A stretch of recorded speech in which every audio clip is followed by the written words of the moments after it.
अस्सलाम वालेकुम।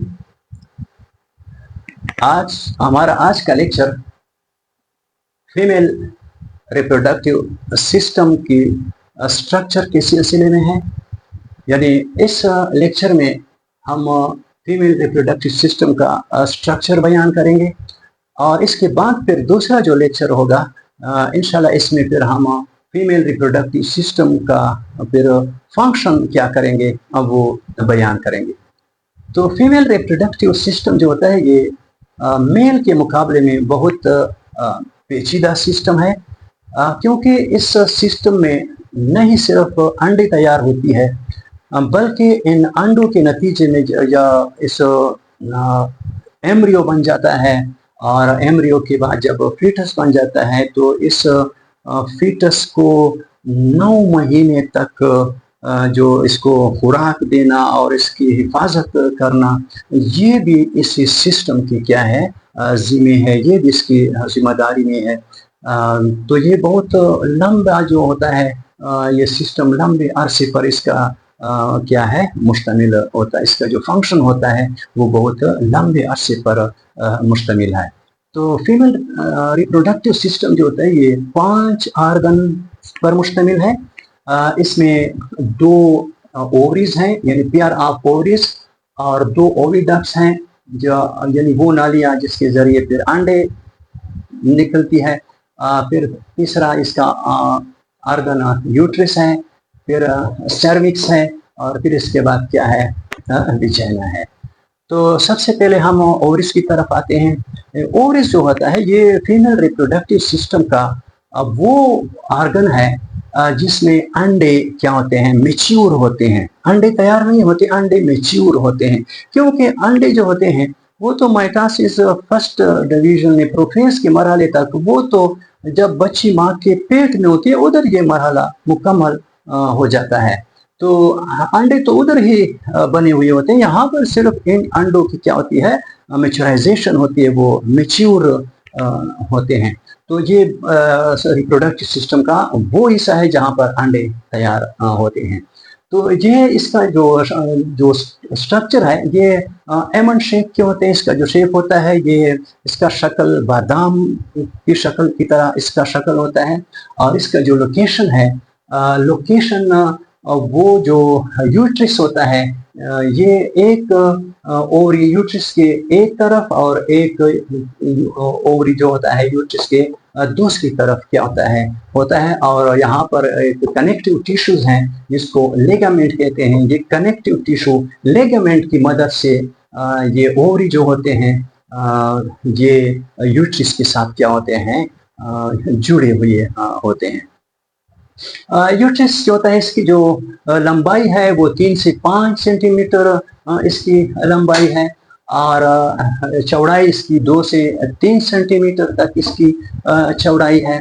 और लोकेशन के बारे में हमने तो बताया कि ये तो एक साइड पर दूसरे साइड पर ये वाक़या होते हैं। अच्छा, इसकी जो परतें हैं इसकी 3 परतें हैं, 3 लेयर पर ये क्या है मुश्तमिल है। सबसे बाहर वाली जो परत है इसको कहते हैं जर्मिनल एपिथेलियम, इसको कहते हैं जर्मिनल एपिथेलियम। दूसरा जो परत होता है इसको टोनिका एल्बोजिनिया कहते हैं, टोनिका एल्बोजिनिया। और तीसरा जो होता है इसको स्ट्रोमा कहते हैं। स्ट्रोमा सबसे अंदर वाला हिस्सा होता है। अगर इसका क्रॉस सेक्शन लिया जाए, इसको दरमियान से क्या किया जाए काटा जाए यानी बिल्कुल दरमियान से और इसको अंदर देखा जाए तो स्ट्रोमा के फिर 2 हिस्से होते हैं, एक को कार्टेक्स कहते हैं और एक को मेडुला कहते हैं। कार्टेक्स जो किनारों की तरफ वाला हिस्सा होता है, आउटर हिस्सा जो होता है इसको कार्टेक्स कहते हैं और जो अंदर वाला हिस्सा होता है इसको मेडुला कहते हैं। और इस ओवरी के अंदर जो होते हैं एक खास किस्म की तेलियां होती हैं, सेक होते हैं जिसको फोलिकल कहते हैं और इन फोलिकल के अंदर ये इमैच्योर एग्स होते हैं। जिस तरह का पहले हमने जिक्र किया कि यहाँ पर पहले से एग मौजूद होते हैं और ये फोलिकल के अंदर होते हैं और ये इमैच्योर एग्स होते हैं। तो ये ओवरी का मुख्तसर स्ट्रक्चर था। अब इसके बाद ओवरी के बाद दूसरा ओविडक्ट है, या इसको फेलोपियन ट्यूब भी कहते हैं, जिसमें जब ओवरी से जब अंडा निकलता है तो इस ट्यूब के जरिए यूट्रस तक क्या होता है, पहुंचता है। ये जो ट्यूब होता है, ये ट्यूब इसको 5 हिस्सों में तकसीम किया गया है। इसका जो पहला हिस्सा है इसको फेम्ब्रिया कहते हैं, जो कि उंगली नुमा होता है, और जब ओवरी से ये अंडा निकलता है तो वो फेम्ब्रिया इन उंगली नुमा हिस्सों की मदद से इसको पकड़ लेता है और अंदर धकेल देता है। इसका दूसरा हिस्सा इन्फेंडिबुलम है, और इसका तीसरा हिस्सा जो जरा चौड़ा होता है इसको एम्पोला कहते हैं, और एम्पोला में यहीं पर अंडे की फर्टिलाइजेशन अक्सर इसी हिस्से में फर्टिलाइजेशन होती है। इसके बाद फिर चौथा हिस्सा होता है यहाँ से यहाँ तक का हिस्सा, इसको इस्मस कहते हैं, और इसके बाद जो हिस्सा होता है जो कि यूट्रस के अंदर दाखिल होता है, ये हिस्सा इसको इंट्रामोरल का नाम दिया गया है। तो ये इसके 5 हिस्सों के नाम है। अब इसकी जो दीवारें होती है वो दीवारें भी वो 3 परतों पर इसकी मुश्तमिल होती है। फेलोपियन ट्यूब की दीवारें वो 3 परतों पर मुश्तमिल होती है। सबसे जो बैरूनी परत है इसको सिरोसा कहते हैं, ये सिरोसा है। इसके बाद दरमियान वाली परत जो होती है इसको मस्कुलरिस कहते हैं, क्योंकि ये मसल पर क्या होता है, मुश्तमिल होता है, इसमें सिकुड़ने और फैलने की सलाहियत होती है। और दरमियान वाला हिस्सा जो होता है वो म्यूकोसा कहलाता है। म्यूकोसा, दरमियान वाला हिस्सा जो म्यूकोसा होता है, ये फिर 2 किस्म के सेल पर मुश्तमिल होता है। एक को सिलिएटेड और दूसरे को नॉन सिलिएटेड सेल कहते हैं। यानी कुछ सेल ऐसे होते हैं कि वो सीलिया पर मुश्तमिल होते हैं, वो हरकत करते रहते हैं, और बाज़ अनसिलिएटेड होते हैं, यानी वो ख़ास किस्म की जो रतूबत है वो खारिज करते हैं। ये दोनों ये अंडे के लिए, अंडे के मूवमेंट में वो क्या करते हैं, दोनों मदद देते हैं। तो ये तो मुख्तसरन क्या है फेलोपियन ट्यूब का स्ट्रक्चर। इसके बाद फिर यूट्रस होता है। यूट्रस के फिर जो होते हैं इसका जो शेप होता है ये नाशपाती की तरह होता है। स्ट्रक्चर पेयर शेप है इसका, और इसके 3 हिस्से होते हैं। ऊपर वाला जो हिस्सा होता है इसको फंडस कहते हैं, और इसका यहाँ से यहाँ तक जो हिस्सा होता है इसको इसका बॉडी कहते हैं। ये इसकी बॉडी पर मुश्तमिल है, या इसको कार्पस भी कहते हैं, कार्पस या इसको बॉडी कहते हैं। ये इसका बॉडी है, और नीचे वाला हिस्सा ये इसका हिस्सा भी शुमार करते हैं, और ये अलग हिस्सा भी है, इसको सर्विक्स कहते हैं। सर्विक्स ये यहाँ से यहाँ तक हिस्सा जो होता है ये सर्विक्स कहलाता है। अब जो यूट्रस होता है इसकी दीवारें भी जो होती हैं, इसकी दीवारें भी 3 परतों पर मुश्तमिल होती हैं। जो सबसे अंदर वाली दीवार होती है, इसकी अंदर वाली परत जो होती है इसको एंडोमेट्रियम कहते हैं, और ये वो परत है जहाँ पर क्या होती है, जहाँ से इसी के टूटने से माहवारी शुरू होती है, और यहाँ पर ही एम्ब्रियो क्या होता है, इम्प्लांट होता है। यहाँ पर ही फिर क्या होता है, प्लेसेंटा बनता है। यहाँ पर क्या होता है, बच्चा ही आकर जुड़ जाता है, एम्ब्रियो आकर जुड़ जाता है।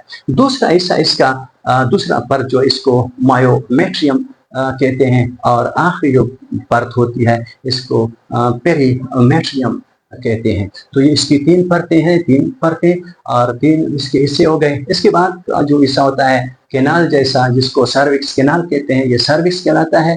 और सर्विक्स का एक ऊपर हिस्सा जो ओवरी में यूट्रस में खुलता है, और नीचे वाला हिस्सा वेजाइना में खुलता है। जो यूट्रस में जो हिस्सा खुलता है या यूट्रस वाला सिरा जो होता है इसको एंडो सर्विक्स कहते हैं, और जो विजाइना में की तरफ जो सुराख इसका होता है इसको एक्सो सर्विस कहते हैं, या इसको एक्टो सर्विस भी कहते हैं। एक्सो और एक्टो दोनों नाम इसको दिए जाते हैं।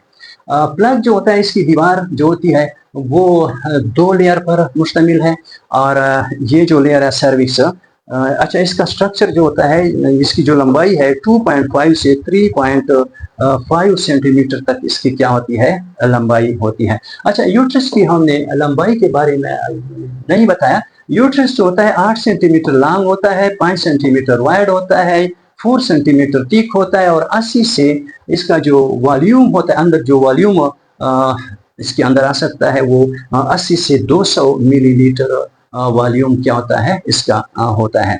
तो इसकी जो सर्विक्स है इसकी लंबाई 2.5 से 3.5 सेंटीमीटर तक इसकी लंबाई होती है। और मैंने बताया कि इसके ऊपर भी और दो सुराख होते हैं, एक ऊपर सुराख एक नीचे सुराख। और इसके अलावा जो इसकी दो परतें होती हैं, एक पर जो होता है वो फाइब्रस मसल से बना होता है, फाइब्रस मसल से बना होता है। जो बाहर वाली परत है इसको फाइब्रस मसल पर मुश्तमिल होता है। और दूसरा जो परत होता है इसको म्यूकस मेम्ब्रेन का नाम दिया जाता है कि खास किस्म का म्यूकस क्या करते हैं, पैदा करते हैं, जो इस म्यूकस की मदद से ये रतूबत खारिज करते हैं। इसकी मदद से ये सर्विक्स कैनाल को बंद करता है और खोलता है। तो ये सर्विक्स है। सर्विक्स के बाद जो आखिरी जो इसका हिस्सा है फीमेल रिप्रोडक्टिव सिस्टम का, वो क्या है, विजाइना है। विजाइना जो है इसकी लंबाई 8 से 10 सेंटीमीटर तक होती है, 8 से 10 सेंटीमीटर तक इसकी लंबाई होती है। और इसके वाल जो हैं वो भी, इसके वाल 3 परतों पर क्या है मुश्तमिल है। देखिए, सबसे अंदर वाली जो परत है इसको म्यूकोसा कहते हैं, दरमियान वाली जो परत है इसको मस्कुलर लेयर कहते हैं, और आखिर जो बाहर वाली परत होती है इसको एडवेंटेशिया कहते हैं। तो एडवेंटेशिया की मदद से ये वेजिना जो होता है जिस्म के हिस्सों से क्या होती है, ये जुड़ी हुई होती है।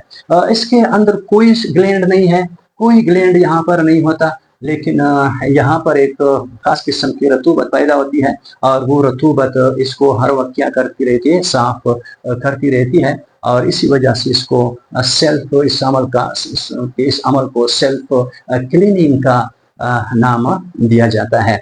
तो सबसे पहले स्पर्म यहाँ पर आते हैं, और स्पर्म इसके बाद क्या होता है, सर्विक्स इसको आगे जाने देते हैं। अगर मतलब सर्विक्स ऊपर राब्ते में होता है कि अगर वहां पर अंडा है तो इसको वो स्पर्म को आगे जाने देते हैं, लेकिन अगर अंडा नहीं है तो फिर स्पर्म को आगे, या जब यहाँ पर एम्ब्रियो बन जाए, जब एम्ब्रियो बन जाता है तो फिर ये सर्विक्स प्लग यहाँ पर आ जाता है, प्लग बन जाता है। और फिर ये सर्विक्स जो होता है वो स्पर्म को फिर ऊपर जाने वो नहीं देते, और ना किसी जरासीम वगैरह, क्योंकि इसमें एंटीबॉडीज होती हैं जो जरासीम को मारने के लिए होती हैं, वो फीटस तक यानी वो एम्ब्रियो तक इसको जाने नहीं देते। तो तकरीबन ये एम्ब्रियो और फीटस में फर्क यह है कि जब एक बच्ची का ढांचा तैयार हो जाए तो उस वक्त तक इसको एम्ब्रियो कहते हैं।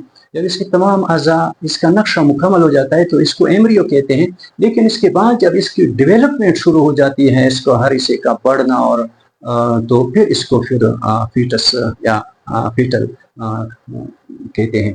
तो इसके साथ ही आज का ये लेक्चर इख्तिताम को पहुंचता है। खुदा हाफिज़।